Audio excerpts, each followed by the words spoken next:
cette démonstration-là. Mais c'est vrai qu'il n'y avait pas photo au niveau du duel. Il y avait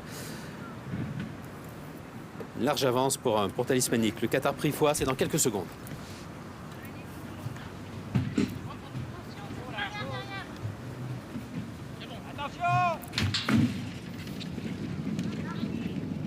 Groupe de préparatoire au Qatar Prix de l'Arc de Triomphe. Le Qatar Prix Foix, 2400 mètres à parcourir avec un très bon départ pour le concurrent japonais. C'est le numéro 6, Clincher, qui est monté par Yuta Katake. Mais on voit à son intérieur le concurrent irlandais avec Wayne Lordan.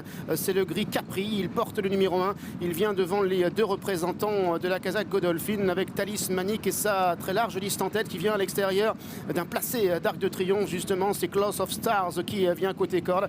Alors que le favori de la course, Valgeist, Kazakh rouge et vert, est pour le moment en avant-dernière position. C'est le numéro 2, Way to Paris, le cheval gris, qui est en dernière position. Clincher, le numéro 6, avec une longueur, alors qu'ils viennent de passer derrière le petit bois, avec une longueur sur Capri, le numéro 1, Kazakh Violette, avec en troisième position à l'intérieur Claws of Stars et Talismanic qui vient à son extérieur. Valgeist galopant toujours en léger retrait avec le numéro 2, Way to Paris, qui ferme la marche.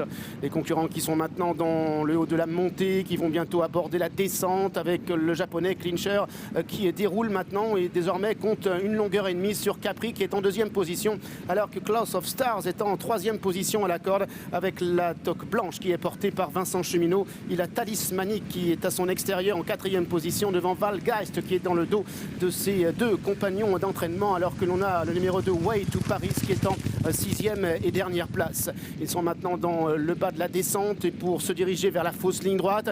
Clincher a le meilleur avec Capri qui est deuxième, avec Claws of Stars qui est en troisième position devant Talismanic qui est suivi encore par Valgeist, alors que le numéro 2, Way to Paris, est en dernière position. Clincher est en tête, Capri se rapproche à son extérieur, Claws of Stars veillant au grain et dans le sillage dit de leader avec Talismanic qui est en quatrième position devant Valgeist qui est cinquième et Way to Paris qui est en dernière place. Ils entrent maintenant dans la dernière ligne droite, accélérant maintenant sous l'impulsion de Clincher avec Capri qui lui met la pression. Talismanic se rapprochant maintenant à l'extérieur, Claws of Stars qui essaie maintenant de se rapprocher à la corde avec Valgeist qui est maintenant en cinquième position. Talismanic qui passe maintenant à l'attaque et qui prend l'avantage sur Claws of Stars qui vient à l'intérieur, alors que Valgeist refait du terrain devant Way to Paris qui vient à son extérieur. Les Fabres qui occupent pour l'instant les premières places avec notamment Valgeist qui est passé à l'attaque. Pierre-Charles Boudot qui regarde dans le grand écran avec la suprématie de Valgeist dans le Prix Foix. Talismanic est deuxième, André Fabre est également troisième avec Claws of Stars devant Way to Paris. Valgeist sur une simple accélération qui pose ses jalons dans la perspective du Qatar Prix de l'Arc de Triomphe.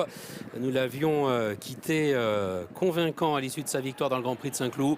On le retrouve à l'approche de l'automne dans une condition physique parfaite. En plus, il a longtemps suivi un Talismanic, Pierre-Charles Boudot. Et le cheval gagne sans coup férir, sans avoir eu à forcer son talent.